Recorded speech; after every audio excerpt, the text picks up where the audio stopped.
Hi అండి. అందరికీ నమస్కారం. Welcome back to my channel. ఎప్పుడు చూసినా మనం మార్నింగ్ పూట బ్రేక్‌ఫాస్ట్ అంటే ఇడ్లీ, దోస, ఉప్మా, పూరి అవే తింటూ ఉంటాం కదండీ! అవి తినేసి పిల్లలకి, పెద్దవాళ్ళకి బోర్ కొడుతూ ఉంటుంది కదా! అలా కాకుండా ఆరోగ్యానికి ఎంతో మేలు చేసే ఒక మంచి టిఫిన్ ఐటెమ్‌ని తయారు చేసి చూపిస్తానండి. అది ఏంటంటే వెజిటబుల్ జొన్న ఉప్మా అండి. ఇది చాలా బావుంటుంది. టేస్టీగా కూడా ఉంటుందండి. దీనికోసం ముందుగా ఏం చేశానంటే నేను పాన్ పెట్టేసి పెనంలో ఆయిల్ హీట్ చేసుకున్నానండి. ఒక బాండీ తీసుకొని దాంట్లో పోపు గింజలు వేసుకున్నాను. తర్వాత కరివేపాకు కూడా వేసుకున్నాను.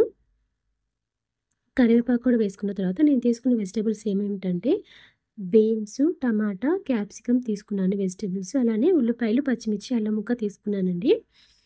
హ్మ్.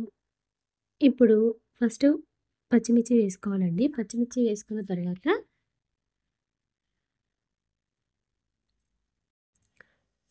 అల్లం ముక్కలు కూడా వేసుకున్నాను. తర్వాత ఉల్లిపాయలు కూడా వేసుకున్నానండి. ఉల్లిపాయలు కూడా వేసుకున్న తర్వాత వీటిని కొంచెం వేపుకోవాలి. ఇప్పుడు దీనిలోకి వెజిటబుల్స్ ఒక్కొక్కటిగా వేసుకుంటున్నానండి. క్యాప్సికమ్ వేసుకున్నాను. తర్వాత క్యాప్సికమ్ వేసుకున్న తర్వాత కొంచెం సేపు వేపుకుంటున్నాను. వీటిలోకి ఇంకా వెజిటబుల్స్ ఏమైనా కావాలన్నా కూడా వేసుకోవచ్చండి. నేనైతే ఇవే వేసుకున్నాను సింపుల్‌గాను. ఈ ఈ జొన్న ఉప్మా తినడం వల్ల చాలా బెనిఫిట్స్ కూడా ఉంటాయండి. ఇప్పుడు నేనేం వేసానంటే బీన్స్ వేసుకున్నాను. బీన్స్ వేసుకున్న తర్వాత టమాటా ముక్కలు కూడా వేసుకున్నానండి. ఇప్పుడు వీటన్నిటిని కొంచెం సేపు మగ్గబెట్టుకోవాలి. మూత పెట్టేసుకొని మగ్గబెట్టుకోవాలి. ఇవి కొంచెం మెత్తబడేంత వరకు మగ్గపెట్టుకోవాలండి. ఈ జొన్న ఉప్మా తినడం వల్ల చాలా హెల్త్‌కి ఎన్నో బెనిఫిట్స్ ఉన్నాయండి.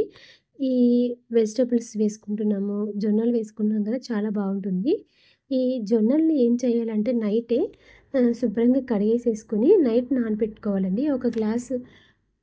ఒక టీ గ్లాస్ అయితే నేను నానబెట్టుకున్నాను జొన్నల్ని. నైటంతా నానబెట్టుకున్నాను. నానబెట్టుకున్న తర్వాత వాటిల్ని పొద్దున్నే వాటర్ వంపేసేసి కుక్కర్‌లో వేసేసి ఒక 5, 6 విజిల్స్ వస్తే సరిపోతుందండి. మెత్తగా ఉడికిపోతాయి అవి. ఇట్లాగా పట్టుకుంటే గనుక మనకి గింజ తెలుస్తది. అలా అయితేనే సరిపోతుంది. ఇంకా కొంచెం కుక్ అవ్వలేదంటే ఇంకొంచెం సేపు పెట్టుకోవచ్చండి. నేనైతే ఇట్లా పెట్టుకున్నాను జొన్నల్ని. ఇలాగా వడకట్టేసేసి పక్కన పెట్టుకున్నానండి. ఇంక ఇప్పుడు ఈ ఉడుకుతున్న వేగుతున్న వెజిటబుల్స్‌లోకి తగినంత సాల్ట్ వేసుకుంటున్నాను. సాల్ట్ వేసుకొని కొంచెం సేపు కలిపి మూత పెట్టేసుకుంటున్నానండి. ఇప్పుడు మూత తీసేసి ఒకసారి చూస్తే ముక్కలన్నీ మెత్తబడిపోయి ఉంటాయండి. ఇప్పుడు ముందుగానే ఉడకపెట్టుకున్న జొన్నలున్నాయి కదా! ఈ జొన్నల్ని కూడా వేసుకొని ఉప్మాలోకి కలిపేసుకోవాలి మొత్తము. మొత్తం ఒకసారి కలిపేసుకొని, మూత పెట్టేసుకొని, ఒక 5, 10 నిమిషాల వరకు మగ్గబెట్టుకోవాలండి.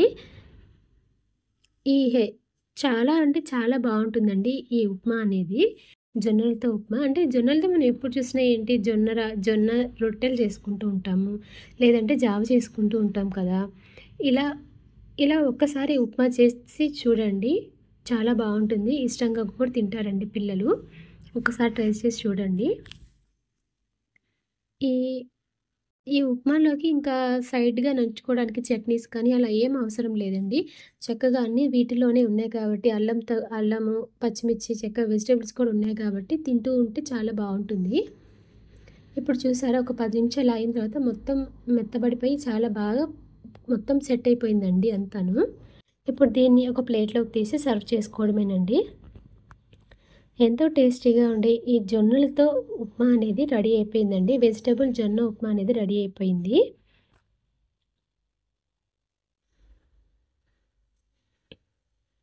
వెజిటబుల్స్ నేను కొంచెం ఎక్కువ వేశానండి. ఎందుకంటే వెజిటబుల్ తినడం వల్ల కొంచెం మనకి కూడా పొట్ట నిండుగా ఉన్నట్టు ఉంటుంది కదా! పొద్దున పూట తిన్నప్పుడు చాలా అంటే ఆకలి కూడా వేయదండి తొందరగా అనేది. ఈ ఉప్మా తినడం వల్ల చాలా హెల్త్ బెనిఫిట్స్ ఉన్నాయి. మీకు కనుక ఈ రెసిపీ నచ్చినట్లయితే ప్లీజ్ లైక్ చేసి షేర్ చేయండి. అలానే సబ్స్క్రైబ్ చేయండి.